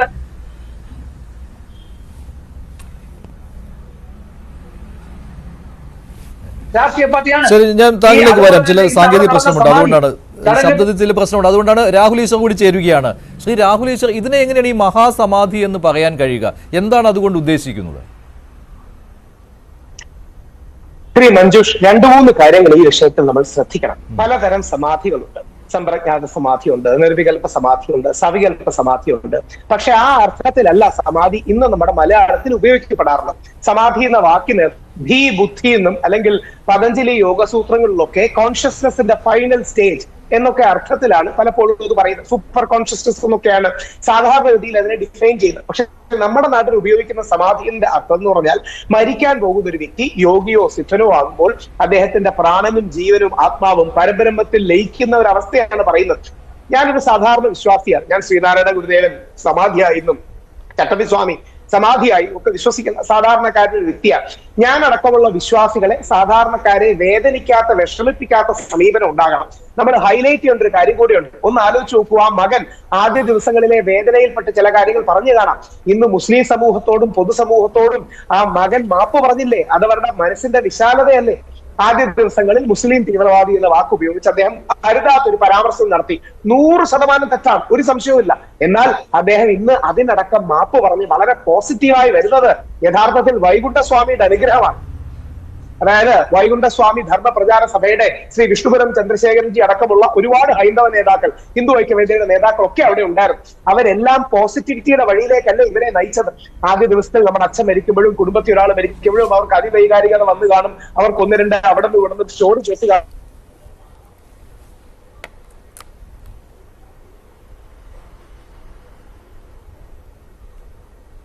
തന്നയിലാണ് സമാധി മഹാസമാധി ആകുന്നത്. ഇന്ന് ഞാൻ മറ്റൊരു ചാനലിൽ ശ്രീ വിഷ്ണുപുരം ചന്ദ്രശേഖരനോടൊപ്പം ഇരിക്കുകയാണ്. അദ്ദേഹം പറഞ്ഞു ഇന്ന് എല്ലാ സമുദായങ്ങളും വന്നു, ഹിന്ദുവും ക്രിസ്ത്യാനിയും മുസ്ലിമും എല്ലാം വന്നു. ഗോവിന്ദ് സ്വാമിയുടെ സമാധിക്ക് അവിടെ ഒരു പ്രണാമവും ആദരവും ഓരോരുത്തരുടെ വിശ്വാസപ്രകാരം അവർ അർപ്പിച്ചു. അത്ര പോസിറ്റീവായി പോകുമ്പോൾ അതിന്റെ നന്മയൊന്നും കാണാതെ ഏതെങ്കിലും രീതിയിലുള്ള തിന്മ മാത്രം കാണുന്നത് നമ്മുടെ കണ്ണിന്റെ പ്രശ്നമല്ലേ? ഒരു വരി കൂടെ പറഞ്ഞ് അവസാനിപ്പിക്കാം. യഥാർത്ഥത്തിൽ നമ്മൾ നോക്കേണ്ടത് എന്താ? ഇനിയും ഫോറൻസിക് റിപ്പോർട്ടും ടോക്സിക്കോളജിയോ ഫോറൻസിക് റിപ്പോർട്ടൊക്കെ വരാനുണ്ട്. അതിൽ ഫൗൾ പ്ലേ ഉണ്ടാവില്ലെന്നുള്ളതാണ് എന്റെ വിശ്വാസം. അതിൽ ഫൗൾ പ്ലേ കൂടി ഇല്ലെങ്കിൽ നമ്മൾ അടക്കമുള്ള മാധ്യമ കമന്റേറ്റേഴ്സും മാധ്യമങ്ങളും ആ ഗോവിന്ദ് സ്വാമിയുടെ കുടുംബത്തോട് ഒരു ഖേദപ്രകടനം നടത്തണം. കാര്യം നമ്മൾ എന്താ ഇത്രയും കാലം നമ്മളിൽ പലരും പറഞ്ഞുകൊണ്ടിരുന്നത് ശരിക്കും ആ മക്കൾ അച്ഛനെ കൊന്നു എന്നല്ലേ നമ്മൾ പറയുന്നത്. നമ്മൾ പറയാതെ പറഞ്ഞത് ആ മക്കൾ അച്ഛനെ കൊന്നു, അല്ലെങ്കിൽ ആ ഭാര്യ, സ്വന്തം ഭാര്യ അല്ലെങ്കിൽ അവരുടെ അമ്മ അടക്കം അച്ഛനെ കൊല്ലാൻ കൂട്ടുനിന്നു, അവർ വലിയ വലിയ ബെഡായികളും കഥകളും പറയുന്നു എന്നൊക്കെയല്ലേ ഇത്രയും കാലം നേരിട്ടും അല്ലാതെയും പഞ്ചസാര വൃത്തിയും ഒക്കെ പറഞ്ഞുകൊണ്ടിരുന്നത്. ആ കുടുംബത്തിന് എത്രമാത്രം വിഷമം തോന്നിക്കാണും ആ മകൻ കാണിച്ച. അപ്പൊ ഞാനും ആ മകനും ഷാബുജിയും ഒക്കെ ഒരു അതിപ്പോൾ ശ്രീ മഞ്ചവിളാകം ജയൻ അവിടുത്തെ ആ നാട്ടുകാരൻ കൂടിയാണ്. അദ്ദേഹം പറഞ്ഞ കാര്യം എന്തിന് രഹസ്യമാക്കി വെച്ചു എന്നുള്ളതാണ്. ആ സംശയം അവിടെ നിൽക്കുകയാണല്ലോ. എന്താ അറിയോ, ഒരു മരണമൊക്കെ വരുമ്പോഴേ ഓരോരുത്തരും റിയാക്ട് ചെയ്യുന്ന രീതികൾ ഓരോന്നല്ലേ. നേരത്തെ അവരുടെ അച്ഛൻ അവരോട് അങ്ങനെ പറഞ്ഞു കാണും, ചിലപ്പോൾ അവർക്ക് അപ്പം അങ്ങനെ ചെയ്യാൻ തോന്നിക്കാണും. ഇതിന്റെ എല്ലാം പിന്നിലെ പ്രിമൈസ് എന്ന് പറയുന്ന ഒരു ഫൗൾ പ്ലേ ഉണ്ടെന്ന രീതിയിലല്ലേ ആ മകന്. ഞങ്ങൾ ഇരുന്നൊരു ചാനലിൽ, ഞാൻ ഷാബുജി, വേറെ എനിക്ക് തോന്നുന്നു ജോർജ് ജോസഫ് സാർ ഉണ്ടായിരുന്നു തോന്നുന്നു, ആ ചാനലിൽ ഇവരൊക്കെ ആദ്യമായി ചാനലിൽ വന്നിരിക്കുകയല്ലേ. 1-2 ചോദ്യങ്ങൾ അങ്ങോട്ടും ഇങ്ങോട്ടും പോകുമ്പോൾ മഞ്ജുഷിന്റെയും ബാക്കി ആൾക്കാരുടെ ഫ്രണ്ടിന് പകച്ചു പോവും. സാധാരണക്കാരല്ലേ. അപ്പൊ എന്തെങ്കിലുമൊക്കെ അവിടെ നിന്ന് ഇവിടെ നിന്ന് വീഴും, അല്ലെങ്കിൽ വാക്കുകൾ വീഴും. ആ വാക്കുകൾ മറ്റേയാളുടെ വാക്കുകളുമായിട്ട് വൈരുദ്ധ്യമുണ്ട് എന്നൊക്കെ കൂട്ടി എന്തൊക്കെ കഥകൾ ഉണ്ടാക്കി. എന്തായാലും പ്രാഥമിക അനാലിസിസ് അല്ലെങ്കിൽ പ്രിലിമിനറി അനാലിസിസിൽ ശരീരത്തിൽ ക്ഷതമില്ല, ശരീരത്തിൽ മുറിവുകളില്ല തുടങ്ങിയ കാര്യങ്ങളാണ് വന്നിരിക്കുന്നത്. ഇനിയും ഏതെങ്കിലും രീതിയിൽ ഉള്ളിലേക്ക് എന്തെങ്കിലും വിഷം പോയിട്ടുണ്ടോ തുടങ്ങിയ കാര്യങ്ങൾ അറിയില്ല. ഇല്ലെന്ന വിശ്വാസത്തിലാണ് ഞങ്ങൾ എല്ലാവരും. അഥവാ ഇല്ലെങ്കിൽ നമുക്കെല്ലാം അവിടെ പോയി ഗോവിന്ദ് സ്വാമിക്ക് ആ സമാധിക്ക് ഒരു പ്രണാമം അർപ്പിക്കാനും അവർക്കൊരു ആദരം അർപ്പിക്കാനും ഉള്ള ഒരു മഹത്വവും നന്മയും നമ്മൾ കാണിക്കണം. എല്ലാ കാര്യത്തിലും ദുരൂഹത ഉണ്ടാക്കുന്ന നമ്മുടെ ഒരു പ്രവണതയുണ്ട്. ആരുടെയാണെങ്കിലും ബാലഭാസ്കർ മരിച്ചു, മകന് മരിച്ചു, അങ്ങനെയുള്ള ബാലഭാസ്കറിന്റെ ഭാര്യയും ആ കുട്ടിയുടെ അമ്മയായ ലക്ഷ്മിയെ നമ്മൾ വേട്ടയാടി. ലക്ഷ്മിക്ക് പിന്നിൽ മറ്റു പല താല്പര്യങ്ങളുണ്ടെന്നൊക്കെ. അപ്പൊ ഈ ദുരൂഹത വ്യവസായം കൊണ്ട് നമുക്ക് ജീവിക്കാൻ പറ്റും, പക്ഷെ ഒരുപാട് പേരുടെ മനസ്സും ആത്മാവുമാണ് മുറിയുന്നത്. എല്ലാ കാര്യത്തിലും ദുരൂഹത ആരോപിച്ചുകൊണ്ട് അതിന്റെ എല്ലാം പിന്നിൽ അന്താരാഷ്ട്ര ഗൂഢാലോചനയാണെന്നൊക്കെ പറഞ്ഞ് ഇവിടെ മാത്രമല്ല ഈ ദുരൂഹത നമ്മുടെ ഈ കോൺസ്പിറസി തിയറി എന്ന് പറയും. ഈ കോൺസ്പിറസി തിയറി പറഞ്ഞ് എത്രയോ പേരെ ആക്രമിച്ചിരിക്കുന്നു. അപ്പൊ ആ കോൺസ്പിറസി ഇപ്പൊ ശശി തരൂരിന്റെ ഭാര്യയെ കൊണ്ടുന്ന രീതി വന്നു, ഷാറൂഖ് ഖാന്റെ പോലെ വന്നു, അങ്ങനെ പലതും വന്നു. അതെല്ലാം മാറ്റാനുള്ള ഒരു മര്യാദ കാണിക്കണം. ശരി, ശ്രീ ഷാബു പ്രസാദ്, ഇതിപ്പോൾ ഈ രാസപരിശോധനാ ഫലമൊക്കെ ഇനി വരാൻ കിടക്കുന്നതേ ഉള്ളൂ. അപ്പോൾ അതിനു മുൻപ് തന്നെ ഇങ്ങനെ ഒരു എന്താണ് ഒരു നാമജപ ഘോഷയാത്രയും ഒക്കെ ആയിട്ട് ഇത്തരത്തിലൊരു മഹാസമാധി എന്നുള്ള പ്രഖ്യാപനത്തോടെ ചെയ്യുക എന്ന് പറയുമ്പോൾ സ്വാഭാവികമായിട്ടും ഒരു രീതിയിലുള്ള വിമർശനം അവിടെ ഉയർന്നു വരും. ഇതൊരു മുതലെടുപ്പിനുള്ള ശ്രമമല്ലേ അവിടെ നടന്നത് എന്ന്. അതുകൊണ്ടാണ് ഞാൻ ആദ്യം ചോദിച്ചത്, അത്തരത്തിലുള്ള കാര്യങ്ങൾ ഒഴിവാക്കാവുന്നതല്ലേ എന്ന്. ഈ മഹാസമാധി എന്നൊരു കാര്യമൊന്നുമില്ലല്ലോ. അങ്ങനെ ഈ ഒരു തവണ സമാധി ഇരുത്തിയിട്ട് പിന്നെ അവിടെ മഹാസമാധി എന്നുള്ള പ്രഖ്യാപനം നടത്തുക, അതിൻ്റെ ആവശ്യം വരുമ്പോൾ അതിൽ ഇടപെട്ട സംഘടനകളുടെ ആരൊക്കെയാണ് സംഘടനകൾ എന്നുകൂടി നോക്കേണ്ടി വരും. അവിടെയാണ് ശ്രീ MT രമേശ് വളരെ പക്വമായ രീതിയിൽ പ്രതികരിച്ചിരുന്നത്, ഇത് ഹൈന്ദവ ആചാരങ്ങളുമായി ഒരു ബന്ധവുമില്ലാത്ത കാര്യമാണ് എന്ന്. മഞ്ജുഷ, ഇനി രാസപരിശോധനാ ഫലം വരിക എന്നൊക്കെയുള്ളത് അത് ജസ്റ്റ് ഫോർമാലിറ്റി മാത്രമേ ബാക്കിയുള്ളൂ എന്നാണ് എൻ്റെ ഒരു വിശ്വാസം. കാര്യം ടോട്ടലി ഇപ്പോഴത്തെ ഒരു കാര്യങ്ങൾ ആ രീതിയിലേക്കാണ് പോകുന്നത്.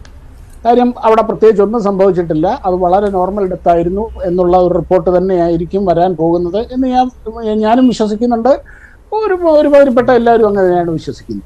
പിന്നെ ഇങ്ങനെയൊക്കെ ഇതൊരു മഹാസമാധി ആക്കേണ്ട കാര്യമുണ്ടോ എന്ന ചോദ്യം ഇനി എന്നെ വല്ലാതെ അത്ഭുതപ്പെടുത്തുന്നു. നിങ്ങൾ തന്നെ പറഞ്ഞു ഇവിടെ അവിടെ ഒരു സംശയമുണ്ടായിരുന്നു. ആ സംശയം റിപ്പോർട്ട് ചെയ്യേണ്ട ചുമതല മാധ്യമങ്ങൾക്കുണ്ട്. മാധ്യമങ്ങൾ അവരുടെ സ്വാതന്ത്ര്യമാണ് ചെയ്തത്, മാധ്യമങ്ങൾ അവരുടെ ഉത്തരവാദിത്വമാണ് ചെയ്തത്. ഇതേ സ്വാതന്ത്ര്യവും ഇതേ ഉത്തരവാദിത്വവും ഒക്കെ ഈ കാര്യങ്ങൾ ചെയ്യുന്നവർക്കും ഇല്ലേ മഞ്ജുഷേ?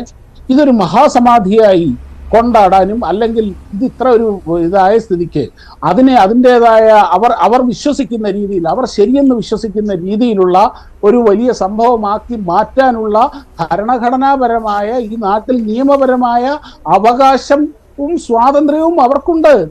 നിങ്ങളുടെ സ്വാതന്ത്ര്യത്തെ പറ്റിയും ഉത്തരവാദിത്വത്തെ പറ്റിയും പറയുമ്പോൾ എന്താണ് നിങ്ങൾ അവരുടെ സ്വാതന്ത്ര്യത്തിനെ പറ്റി പറയാത്തത്?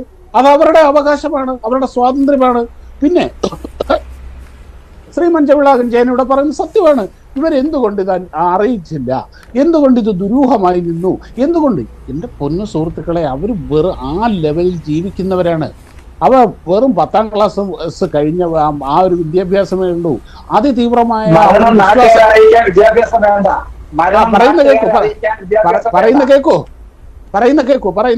താങ്കൾ പറഞ്ഞപ്പോൾ ഞാൻ സംസാരിച്ചില്ലല്ലോ, അല്ല അറിഞ്ഞില്ല. അങ്ങനെ തീവ്രമായ ഒരു വിശ്വാസ തീവ്രതയിൽ ജീവിക്കുന്നവരാണ് അവർ. നമ്മുടെയൊക്കെ ലോജിക്കിന് വഴങ്ങുന്ന രീതിയിലല്ല പെരുമാറിയിട്ടുള്ളതെന്നുള്ളത് സത്യമാണത്. അങ്ങനെ അവർ നാട്ടുകാരെ അറിയിച്ചില്ല, അല്ലെങ്കിൽ അദ്ദേഹം പറഞ്ഞിട്ടുണ്ടാവും അങ്ങനെ അറിയിക്കേണ്ടെന്ന് പറഞ്ഞിട്ടുണ്ടാവും, അല്ലെങ്കിൽ അവരെങ്ങനെ അതാണ് ശരിയെന്ന് വിശ്വസിച്ചിട്ടുണ്ടാവും. അതുകൊണ്ടാണല്ലോ ഇപ്പൊ ഈ പ്രശ്നങ്ങളൊക്കെ ഉണ്ടായത്. അവിടെ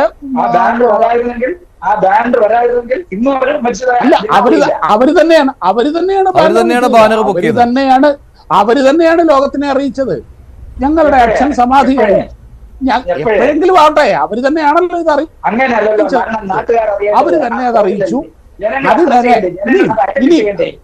അല്ല, ജനങ്ങൾ അറിയണമെന്നത് എത്ര നിർബന്ധം? എന്റെ വീട്ടിലൊരു മരണം നടന്നു, അല്ലെ നിങ്ങളുടെ വീട്ടിലൊരു മരണം നടന്നു, അത് അതെ മരണ സർട്ടിഫിക്കറ്റ് ഞാൻ പറഞ്ഞില്ലേ, ആ നിയമങ്ങളൊക്കെ വേണം. സംഭവം ശരിയാണ്. ഇവരുടെ അറിവില്ലായ്മ കൊണ്ടോ അല്ലെങ്കിൽ വിശ്വാസ തീവ്രത കൊണ്ടോ അവർ അങ്ങനെയുള്ള ചില അറിവില്ലായ്മകളോ അല്ലെങ്കിൽ അങ്ങനെയുള്ള ഇത് കാണിച്ചു. സത്യമാണത്, ഇല്ലെന്ന് പറഞ്ഞില്ല. അതിന്റെ ഫലമാണ് ഇതൊക്കെ ഉണ്ടായത്. ഇപ്പൊ ഈ പറഞ്ഞില്ല, അതിന്റെ പേരിൽ അവർ ഭീകരമായ കുറ്റവാളികളാണ്. എന്തോ ഭീകരമായ രഹസ്യങ്ങൾ ഇപ്പോഴും അതിന്റെ പിന്നിലുണ്ട്. അതിഭീകരമായ ദുരൂഹത എന്തോ ഉണ്ട്. ഇനി രാസപരിശോധനാ ഫലം കൂടി ഇതായി കഴിഞ്ഞു കഴിഞ്ഞാൽ പറയും അതിൻ്റെ അകത്ത് ഇവർ മാനിപ്പുലേറ്റ് ചെയ്തിട്ടുണ്ടാകാം, രാഷ്ട്രീയപരമായ ഇടപെടലുകൾ നടത്തിയിട്ടുണ്ടാകാം. ഈ രീതിയിൽ ഇങ്ങനെ ഈ കോൺസ്പിറസി തിയറീസ് പോകും. അവർക്ക് അത്രേ അറിവുണ്ടായിരുന്നുള്ളൂ. ശരി, മഞ്ജുവിളാകം ജയന് കൂടി സംസാരിക്കാനുള്ള അവസരം അദ്ദേഹത്തിന്റെ ചില സാങ്കേതിക പ്രശ്നമുണ്ടായിരുന്നു, അതുകൊണ്ടാണ്.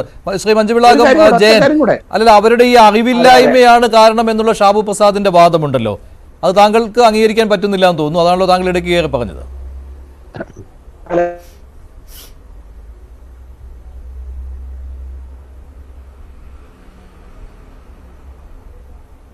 ഞാൻ ചോദിക്കുന്നത് ഹരിയാന ഒരു മരണം നടന്നാൽ നമ്മൾ ആദ്യം അവിടുത്തെ മെമ്പർ അറിയിക്കും, തൊട്ടടുത്ത വീട്ടുകാർ അറിയിക്കും. അവരാണ് ഒരു ആത്മഹത്യ ചെയ്താൽ വന്ന് കയറി അടച്ചിരുന്നത് നാട്ടുകാർ തൊട്ടടുത്തവരാണ്. ഒരു മരണം എത്രയോ സമാധികൾ നടത്തിയിട്ടുണ്ട്, ആദ്യ സമാധി അല്ലല്ലോ. ഞാൻ ചോദിക്കുന്നത് തൊട്ടടുത്തൊരു വീട്ടുകാരെ വിളിക്കാത്തത് ഈ പ്രശ്നങ്ങൾ ഇത്രയും വളരാനുള്ള കാരണം നാട്ടുകാർ അറിയാത്ത.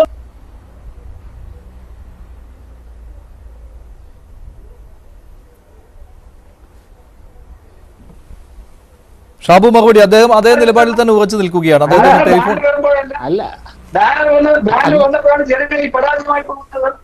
ഇങ്ങനെ ഒരു മരണം നടന്നായി ഞങ്ങൾക്ക് അറിയില്ല. ഒരു നാട്ടുകാരെ അറിയിച്ചതും ബാനർ കിട്ടിയതും എല്ലാം ഈ ഇദ്ദേഹത്തിന്റെ മക്കള് തന്നെയാണ്. ഈ രഹസ്യം അവർക്ക് അതിന് ഉത്തരം പറയണ്ടേ ഷൗക്കത്ത്? അതാണ് ഇപ്പോഴാളുടെ നിൽക്കുന്നു. ഒളിച്ചു വെക്കാനുള്ള കാരണം എന്താണ്?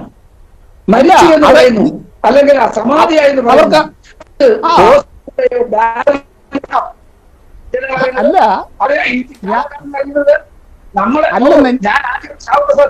ഞാൻ പറഞ്ഞ ഒരു മറുപടി തരണം. നമ്മൾ അദ്ദേഹത്തിന്റെ ഗോവിന്ദസ്വാമിയുടെ പേര് അക്കൗണ്ടിൽ പണം ഉണ്ടെങ്കിൽ അത് വിഡ്രോ ചെയ്യണമെങ്കിൽ ബാങ്കിൽ അഫിഡവിറ്റ് കൊടുക്കണം. ആ അഫിഡവിറ്റിൽ രണ്ടുപേരും സാക്ഷ്യപ്പെടുത്തണം. ഞാൻ ഈ മരണം കണ്ടു, എനിക്ക് ഈ നാട്ടിൽ നമ്മുടെ മരണം അറിയാമെന്ന് നാട്ടിൽ സാക്ഷ്യപ്പെടുത്തിയാൽ അഫിഡവിറ്റ് പ്രകാരം അവകാശികൾ പൈസ എടുക്കാൻ പറ്റുള്ളൂ. അതൊന്നും ഇവിടെ സംഭവിച്ചിട്ടില്ല. അപ്പൊ നമ്മൾ നിയമം വിടാനേ, നിയമം അവിടെ നിൽക്കട്ടെ. നാട്ടിൽ നടപ്പല്ലേ മരണം അറിയിക്കുക. ഇത് ഒരു ചരിത്രമാണ് സാർ.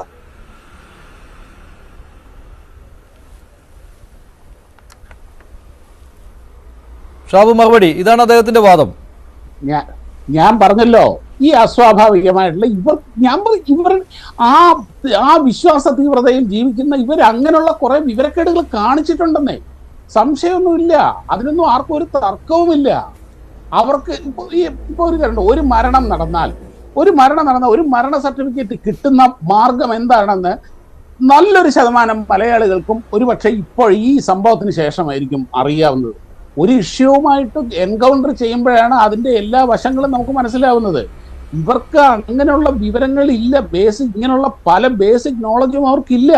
ശ്രീ മഞ്ജുളാകം ജയൻ, എന്തുകൊണ്ടാണ് താങ്കളുടെ സംശയം ഇതുവരെ മാറാത്തത്? ഇപ്പോൾ പോസ്റ്റ്മോർട്ടം റിപ്പോർട്ടിലെ പ്രാഥമിക വിവരങ്ങൾ വന്നു കഴിഞ്ഞു, പോലീസിനും വലിയ സംശയങ്ങളില്ല. പക്ഷേ എന്നാലും രാസപരിശോധനാ ഫലം വരണം, അതുപോലെ തന്നെ അതിന്റെ അടിസ്ഥാനത്തിലുള്ള ചോദ്യം ചെയ്യലും ഒക്കെ ഉണ്ടാകും, അത് കാത്തിരിക്കാം. പക്ഷേ എന്നിട്ട് നിലവിൽ താങ്കളുടെ സംശയം എന്തുകൊണ്ടാണ് ഉണ്ടാകുന്നത്? ഞാൻ പറഞ്ഞല്ലേ, ഇതിന്റെ തുടക്കം മുതൽ നാട്ടുകാർക്കുണ്ടായിരുന്ന ഒരു സംശയം എന്ന് പറയുന്നത് ഈ മരണം നാട്ടുകാർ ആരും കണ്ടിട്ടില്ല. അതുകൊണ്ടാണ് നാട്ടിൽ ഒരാള് മാൻ മിസ്സിംഗിന് പരാതി കൊടുത്തത്. ആ മാൻ മിസ്സിംഗ് ഓക്കെ, അത് ക്ലിയർ ആയി. മാൻ മിസ്സിംഗ് അല്ല, അവിടെ ബോഡി ഉണ്ടായിരുന്നു, അല്ലെങ്കിൽ സമാധിക്കകത്തുണ്ടായിരുന്നു.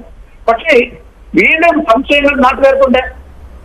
വീണ്ടും ഞാൻ ചോദിക്കും, എന്തുകൊണ്ട് നാട്ടുകാരോട് പറഞ്ഞില്ല? അരിയാഹാരം കഴിക്കുന്ന എല്ലാ പേർക്കും അറിയാം ഷൗക്കത്ത് ഒരു മരണം സംഭവിച്ച തൊട്ടടുത്ത വീട്ടുകാർ അറിയിക്കും. ഇനി നിയമവിരുദ്ധമാണോ? നാട്ടുകാരെ അറിയിച്ചില്ല എന്നുള്ളത് നിയമവിരുദ്ധമാണോ? നാട്ടുകാരെ അറിയിച്ചില്ല എന്നുള്ളത് നിയമവിരുദ്ധമാണോ? നാട്ടുകാരെ അറിയിച്ചില്ല എന്നുള്ളത് നിയമവിരുദ്ധമാണോ? നാട്ടു നടപ്പ് അതവിടെ നിയമവിരുദ്ധത. നിയമവിരുദ്ധത നിങ്ങൾ പറഞ്ഞു.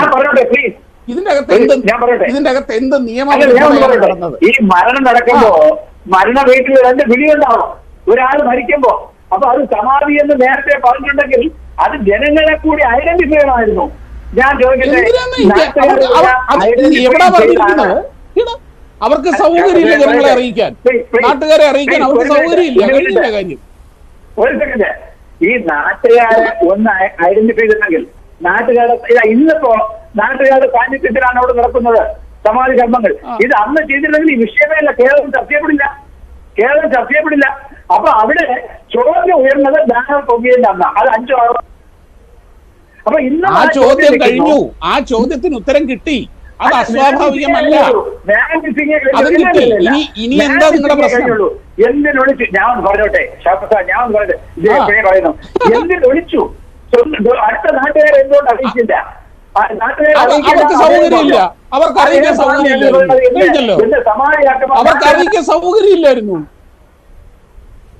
അതിന്റെ ഉത്തരം അവർ കോടതിയും പറഞ്ഞിട്ടുണ്ട്, അതിന്റെ ഉത്തരം അവർ പോലീസിന്റെ അടുത്തും പറഞ്ഞിട്ടുണ്ട്. ഇവിടെ പോലീസിന് പ്രശ്നമില്ല, നിയമവ്യവസ്ഥയ്ക്ക് പ്രശ്നമില്ല, അവിടെ നിയമവിരുദ്ധമായിട്ട് മറ്റൊന്നും നടന്നിട്ടില്ല. പിന്നെ നിങ്ങൾക്ക് മാത്രം എന്താണെന്ന് ഈ പ്രശ്നം? ഞാൻ പറയട്ടെ, പ്രാണഭൂമി നടക്കുമെന്ന് പറഞ്ഞില്ലേ, ഇത് പൊളിക്കാണെങ്കിൽ പ്രാണഭൂമി നടക്കുമെന്ന് പറഞ്ഞില്ലേ? കോടതി പറഞ്ഞപ്പോ ഇപ്പൊ പ്രാണഭൂമി അവിടെ നാട്ടുകാരെ കിട്ടില്ലല്ലോ. അന്ന് പ്രക്ഷോഭം ഉണ്ടാക്കിയവർ ഇന്ന കോടതി വിജയം നമുക്ക് കിട്ടിയില്ലല്ലോ. അപ്പൊ അത് മനസ്സിലാക്കേണ്ടത്, ഈ അവിടെ നടന്ന ഒരു ശൈലി, അത് കുടുംബക്കാർ, മക്കളും ഭാര്യയും അറിഞ്ഞുകൊണ്ടാണ് അവരിൽ നിലവിളിച്ചാൽ തൊട്ടടുത്ത വീട്ടുകാർ കേൾക്കണ്ടേ? ഒരാൾ മരിക്കുമ്പോ തൊട്ടടുത്ത വീട്ടുകാർ കേൾക്കണ്ടേ? ഗുളികയും കഴിച്ച് അടുത്തോട്ട് പോയി. ഞാൻ പറയുന്നത് അവർക്ക് താല്പര്യമില്ലെന്നേ. അവര് അദ്ദേഹത്തിന്റെ സമാധി എന്താ പറയുക, അവർ ഭയങ്കരമായൊരു അവർ വലിയ ഒരു വിശ്വാസ തീവ്രതയിൽ ജീവിക്കുന്നവരാണ്.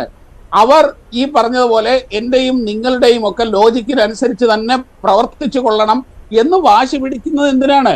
അവർ ഈ പറഞ്ഞ പോലെ അവരുടെ വിവരക്കേടിന് അവരത് ഈ പറഞ്ഞ പോലെ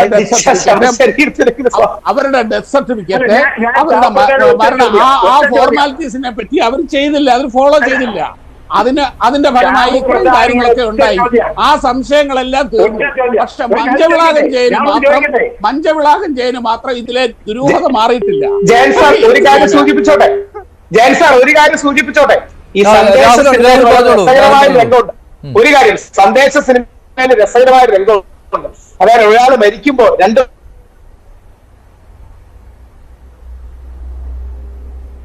ഇന്ന് മൊത്തം സാങ്കേതിക പ്രശ്നമാണല്ലോ. രാഹുൽ കേൾക്കുന്നില്ല. ശ്രീ ശവമാണ്. അപ്പൊ നമ്മുടെ ഈ എന്താ പറയുക എക്സ്ട്രീം ഇത്തരം നിലപാടുകൾ ഒരിക്കലും ഒരു കുടുംബത്തിന്റെ പേരിലോ അവർക്കല്ലേ നഷ്ടം സംഭവിച്ചത്. നമുക്കെല്ലാം വെറുതെ വെളിയിൽ നിന്ന് പരാതി പറഞ്ഞാൽ പോരെ? പരാതി പറയുന്നതിന് ചെലവൊന്നും ഇല്ലല്ലോ. ഒരു നെറ്റിലോ അല്ലെങ്കിൽ വെറുതെ ഒരു പരാതി എഴുതി കൊടുക്കാൻ ആർക്കും ചെലവൊന്നുമില്ല. സമൂഹം ശരിയാണ്, സമൂഹം അറിയണം, ചിലപ്പം അതിന് സാക്ഷികൾ വേണം, അത് കണ്ട ആൾക്കാരെ വേണ്ടാന്നൊന്നുമല്ല.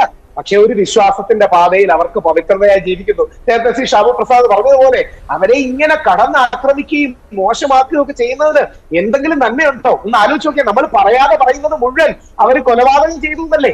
അങ്ങനെ പച്ചയ്ക്ക് പറയുന്നില്ലെങ്കിലും അവരെ വിമർശിക്കുന്നവർ പറയാതെ പറയാൻ ഉദ്ദേശിക്കുന്ന കാര്യങ്ങളെല്ലാം ഫൗൾ പ്ലേ ഉണ്ട്. ആ കുടുംബം എന്തെങ്കിലും മോശം ചെയ്തു എന്നല്ലേ? നമ്മുടെ അച്ഛനെ കുറിച്ചും നമ്മുടെ ഭർത്താവിനെ കുറിച്ചും നമ്മുടെ കുടുംബത്തിൽ ഒരാളെ കുറിച്ചും നമ്മൾ അങ്ങനെ ചെയ്തു എന്ന് ഉണ്ടാകുമ്പോൾ എത്രമാത്രം വേദന ഉണ്ടാകും. അതുകൊണ്ട് പൊതുസമൂഹത്തിന് ചോദിക്കാം, സംശയമൊന്നുമില്ല. ഇപ്പൊ നേരത്തെ കോടതിയിൽ പോയി, കോടതി ഒരു സമീപനം എടുത്തു, നല്ലതാണ്, ഒരു ബാലൻസിൽ കാര്യം പോയി.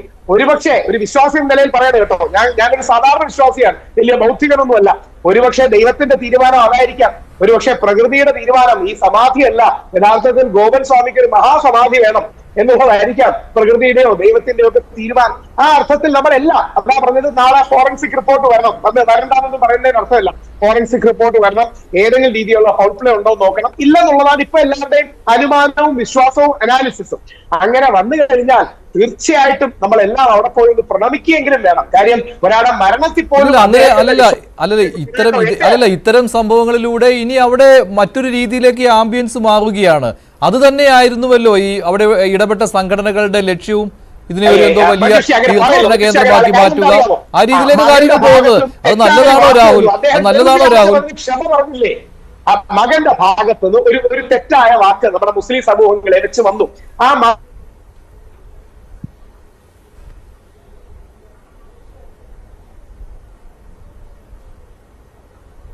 നമ്മുടെ സമൂഹത്തിലെ അനീതികൾക്കെതിരെ ഏറ്റവും ശക്തമായി പോരാടിയ ഒരു വ്യക്തിയാണ്. നമ്മുടെ നാടാർ വിഭാഗത്തിൽ നിന്നൊക്കെ ഉയർന്നു വരികയും ശരിക്കും നാടാർ വിഭാഗത്തിൽ നിന്നാണ് സാക്ഷാൽ കാമരാജ് പോലും വരുന്നത്. അപ്പം വലിയൊരു ലെഗസി ഉള്ള ഒരു സമൂഹമാണ് നമ്മുടെ VSDP അടക്കമുള്ളവർ. അവരിൽ നിന്നടക്കം പോസിറ്റീവായ ഒരു ഊർജ്ജം ഉൾക്കൊണ്ടു. ഹിന്ദു പ്രസ്ഥാനങ്ങൾ വളരെ പോസിറ്റീവായി ഇടപെട്ടു. ഒരു ഹിന്ദു പ്രസ്ഥാനങ്ങളും ആരെയും അവിടെ തടയാനോ മോശപ്പെടുത്താനോ ഒന്നും വന്നില്ല. ഇവർക്ക് നമ്മുടെ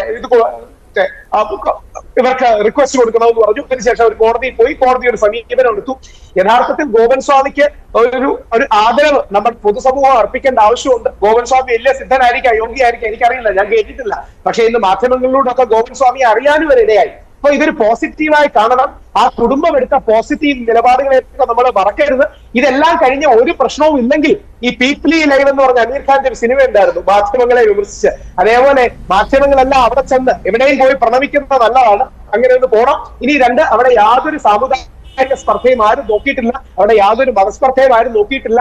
ഉണ്ടായ തെറ്റായ വാക്കിന് വളരെ മഹത്വത്തോടു കൂടി മകൻ മാപ്പ് പറഞ്ഞു. ആ മാപ്പ് യഥാർത്ഥത്തിൽ ഐസിംഗ് ഓൺ ദി കേക്കാണ്, സമാധിയെ മഹാസമാധി ആക്കുന്നതാണ്. അങ്ങനെ വളരെ പോസിറ്റീവായി തോന്നി. ഈ കാര്യത്തെ പ്രോത്സാഹിപ്പിക്കാനും ആ നന്മയെ പ്രോത്സാഹിപ്പിക്കാനും നമുക്ക് ചെയ്യുന്നതിന് പകരം ജയൻ സാറിനെ പോലെ മുതിർന്ന ഒരാൾ എന്തെങ്കിലും തെറ്റ് കണ്ടുപിടിച്ച് കുറ്റം പറയുന്ന ഒരു ആറ്റിറ്റ്യൂഡിലേക്ക് വരരുത്.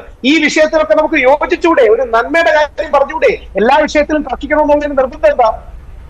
അല്ല, അവിടെ അതിൽ നാട്ടുകാർക്കുണ്ടാവുന്ന സംശയം ഇപ്പോഴും അങ്ങനെ തന്നെയാണ്. എനിക്ക് തോന്നുന്നു മഞ്ചവിളാകം ജയൻ കൂടുതൽ കാര്യങ്ങളിലേക്ക് പോകാത്തത് കൊണ്ടാണ് ഇന്നവിടെ ഈ വിലാപയാത്രയെ ഒരു മഹാഘോഷമാക്കി മാറ്റുക, അതെന്നിട്ട് വീണ്ടും സമാധി ഇരുത്തുക, അങ്ങനെയൊക്കെ വരുമ്പോൾ അതിലൊരു ഈ എന്താണ് ഒരു പകരം വീട്ടലിന്റെ ഒരു ആംബിയൻസ് കൂടി വരികയാണ് ഇങ്ങോട്ട്. അല്ലല്ല, അങ്ങനെ ഒരു ആംബിയൻസ് വരികയാണ്. എന്തിനാണ് അത്തരത്തിലുള്ള കാര്യങ്ങൾ ക്രിയേറ്റ് ചെയ്യുന്നത് ശ്രീ രാഹുൽ ഈശ്വർ? അത് മാത്രമല്ല, ഒരു എന്താണ് അറിവില്ലാത്ത ഒരു ഫാമിലിയാണെന്ന് പറയുന്നു.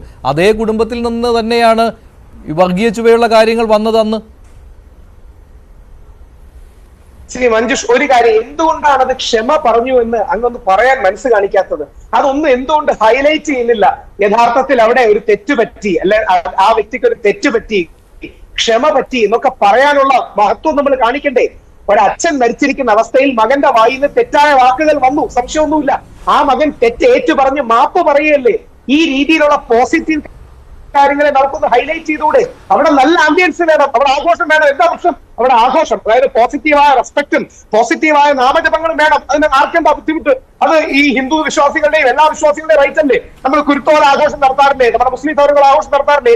എല്ലാവരുടെയും റൈറ്റാണ്. അപ്പൊ അതെല്ലാം കൂടെ ചെയ്തു കഴിഞ്ഞാൽ എന്തോ വലിയ ഗുണാലോചനയാണെന്ന് പറയുന്നതിന് അർത്ഥമില്ല. വളരെ പോസിറ്റീവായ കാര്യങ്ങൾ മാറി. ആ പോസിറ്റീവായ കാര്യങ്ങൾ ഗോവിന്ദസ്വാമിയുടെയാണ്. ഇനി ആ റിപ്പോർട്ടും കൂടെ വരണം, ഇല്ലെന്നൊന്നും പറയരുത്. ആ റിപ്പോർട്ട് വരണം, എല്ലാ ദുരൂഹതയും മാറണം, എല്ലാ സംശയവും മാറണം, പോസിറ്റീവായി വരട്ടെ. അവിടെ നമുക്ക് പോകാനും പറ്റും. ശരി, ശ്രീ ജോർജ് ജോസഫ്, എന്തായാലും ഇനി അതിനകത്തൊരു ദുരൂഹത ഇല്ല എന്ന നിലപാടിലേക്ക് താങ്കൾ പോവുകയാണ്. ഒരു എന്തെങ്കിലും ഒരു ഈ ഫോറൻസിക് പരിശോധനയിൽ എന്തെങ്കിലും ഈ നേരത്തെ പറഞ്ഞ പോലെ ഫൗൾ പ്ലേ അതിന്റെ ഒരു കാര്യവും ഇല്ല എന്ന് തന്നെയാണ് അല്ലേ? അതിനകത്ത് നമ്മൾ ഓരോന്ന് അനലൈസ് ചെയ്യുമ്പോൾ ആദ്യം അവര് സമാധി അടക്കി എന്ന് പറഞ്ഞപ്പം ഒരു സമാധിയുടെ എങ്ങനെയാണെന്ന് നമുക്കറിയാം. അവർ പറഞ്ഞ പോലെ അത് തുറന്നു കഴിഞ്ഞപ്പോൾ സമാധി തന്നെ ഇരിക്കുകയാണ്. അപ്പോൾ അവർ പറഞ്ഞത് 50% സത്യമാണ്. അപ്പോൾ ആ കുട്ടികൾക്ക് 7ാം ക്ലാസ് വരെ എങ്ങാണ്ട് വിദ്യാഭ്യാസമുള്ളൂ. അന്ധമായിട്ട് അവർ ഈ മതത്തിലേക്ക് മാത്രം ആ പിതാവും മക്കളും ഭാര്യയും അവരെല്ലാവരും അങ്ങനെയാണ് ജീവിക്കുന്നത്. അപ്പോൾ അത് നമ്മുടെ മാനസികാവസ്ഥ നമ്മൾ മനസ്സിലാക്കണം. അതുകൊണ്ട് അവർ ഈ ഒരു സംഭവം ഒളിച്ചു വെച്ചതല്ല, അറിവില്ലാത്തതുകൊണ്ട് പറ്റിപ്പോയതാണ്. എന്തായാലും ആ പ്രശ്നങ്ങളൊക്കെ തീർന്ന് ഹൈക്കോടതി ഇടപെട്ട് ആ പ്രശ്നമെല്ലാം ശാന്തമായിട്ട് തീർന്നു. നമ്മൾ വിചാരിച്ച പോലെ, ഞാൻ അന്നേ വിചാരിച്ച അദ്ദേഹം അങ്ങനെ ഈ ആസനത്തിലിരിക്കുന്ന ഒരു വ്യക്തി ആയതുകൊണ്ട് തീർച്ചയായിട്ടും അതൊരു നാച്ചുറൽ ഡെത്ത് ആയിരിക്കും എന്നാണ് ഞാൻ കരുതി. അതുപോലെ തന്നെ പ്രാഥമികമായ വിവരങ്ങളും വന്നു. ഇനി അതിനകത്ത് സംശയിക്കാനൊന്നുമില്ല. ഇനി വിസ്ര അയച്ചിട്ടുണ്ട്. വിസ്ര അയച്ചിരിക്കുന്നത് അതിനകത്ത് എൻ്റെ ഒരു അഭിപ്രായം അനുസരിച്ച് അതിന് ടൈം ഓഫ് ഡെത്ത് ഫിക്സ് ചെയ്യാൻ പറ്റില്ല. കാരണം വയറ്റിനകത്ത് ഫുഡ് ഐറ്റംസ് ഇല്ല. നമുക്ക് ഈ ഫോറൻസിക് ഡോക്ടർമാർ ഫുഡിന്റെ ഡൈജഷൻ വെച്ചിട്ടാണ് ടൈം ഓഫ് ഡെത്ത് കണ്ടുപിടിക്കുന്നത്. പക്ഷേ ഈ കേസിനകത്ത് പരാജയപ്പെടും. അതുകൊണ്ട് വിസ്രയ്ക്കകത്ത് അത് തന്നെയില്ല. അദ്ദേഹം ആഹാരമൊന്നും കഴിച്ചിട്ടില്ല. അത് വിഷാംശം എന്തെങ്കിലും ചേർത്ത് അവർ കൊന്നതാണെന്നുണ്ടെങ്കിൽ അതിൻ്റെതായ ലക്ഷണങ്ങൾ ശരീരത്തിൽ ഉണ്ടാകണം. അതൊന്നും കണ്ടിട്ടില്ലേ ഇല്ല. കാര്യം കളറേഷനൊക്കെ. പക്ഷേ ഇത് 5 ദിവസം 6 ദിവസം കഴിഞ്ഞപ്പോഴാണ് പോസ്റ്റ്മോർട്ടം ചെന്നപ്പം ഡീകമ്പോഷൻ സ്റ്റേജ് അനുസരിച്ച് നമുക്കറിയാം ഒരു റിഗർ മോർട്ടിസ് കഴിഞ്ഞു കഴിഞ്ഞാൽ വയറിന്റെ മുൻവശത്ത് നീല കളറാണ് വരുന്നത്. അത് നീലയും പച്ചയും ചുവപ്പും ഒക്കെ കളർ വരും. അതാണ് ആ ബോഡിയുടെ ഈ ഒരു ഡീകമ്പോസിഷൻ സ്റ്റേജിൽ ഓരോരോ അവയവത്തിന് വരുന്നത്. അപ്പോൾ അതൊക്കെ അവിടെ സംഭവിച്ചു കഴിഞ്ഞിരിക്കുന്നു. അതിനല്ല, അങ്ങനെയൊക്കെ ഉണ്ടെങ്കിൽ തന്നെയും അതിനകത്തൊരു കറക്റ്റായിട്ടൊരു ഫോറൻസിക് അതിനകത്തൊന്നൊരു ഡിഡക്ഷൻ എടുക്കാൻ കഴിയില്ല. അപ്പോൾ അതുകൊണ്ട് വിസ്ര നോക്കട്ടെ, അതിനകത്ത് പോയിസൺ ഉണ്ടെങ്കിൽ എന്തെങ്കിലും ഉണ്ടെങ്കിൽ ആ പോയിസൺ ചെന്ന് കഴിഞ്ഞാൽ ഇൻഡസ്ട്രിയിനകത്തും സ്റ്റൊമക്കിനകത്തും അതനുസരിച്ചുള്ള മാറ്റങ്ങൾ ഉണ്ടാകണം. അതൊന്നും ഉണ്ടായില്ല. അതൊന്നും ഡോക്ടർമാർ പറയുന്നില്ല. അതുകൊണ്ട് എല്ലാ പോസ്റ്റ്മോർട്ടത്തിലും വിസ്ര നമ്മൾ കെമിക്കൽ എക്സാമിനേഷൻ അയക്കും. അതിൻ്റെ റിസൾട്ട് വരാൻ ചിലപ്പോൾ 2-3 മാസം പിടിക്കും. പക്ഷേ പ്രാഥമികമായിട്ട് അവരത് നോക്കും. വയറ്റിനകത്ത് ഏതെങ്കിലും ഫുഡ് ഐറ്റം ഉണ്ടെങ്കിൽ അത് അവർ അതിൻ്റെ കളർ മാറ്റം വന്നിട്ടുണ്ടോ, ആ ഫുഡ് ഐറ്റം വേറെ കളർ വന്ന്, അതൊക്കെ നമുക്ക് ഈ ഗ്രീഷ്മയുടെ കേസിനകത്ത് ആ പയ്യൻ്റെ കീടനാശിനി കഴിച്ചപ്പം വയറിനകത്ത് കംപ്ലീറ്റ് മാറ്റങ്ങൾ ഉണ്ടായിട്ടുണ്ട്. അപ്പോൾ അതുപോലെയൊന്നും ഇവിടെ കണ്ടിട്ടില്ല. ഇദ്ദേഹം ആഹാരം കഴിക്കാതെ ഇരുന്ന് അദ്ദേഹം സമാധിയിലേക്ക് പോകാൻ തയ്യാറായി മാനസികമായ തയ്യാറെടുക്കുന്ന അതേപ്പറ്റിയൊക്കെ നമ്മൾ ഇനിയും പഠിക്കേണ്ടിയിരിക്കുന്നു. അതുകൊണ്ടാണ് ഞാൻ അന്ധവിശ്വാസിയാണെന്നൊക്കെ ചിലർ രാസപരിശോധന ഫലം കൂടി വരാനിരിക്കുന്നുണ്ട്. എന്തായാലും പോലീസ് അന്വേഷണം തുടരും എന്ന കാര്യം തന്നെയാണ് അറിയിച്ചിട്ടുള്ളത്. നന്ദി. ചർച്ചയിൽ പങ്കെടുത്ത എല്ലാവർക്കും. പ്രൈം ഡിബേറ്റ് അവസാനിക്കുകയാണ്. നന്ദി.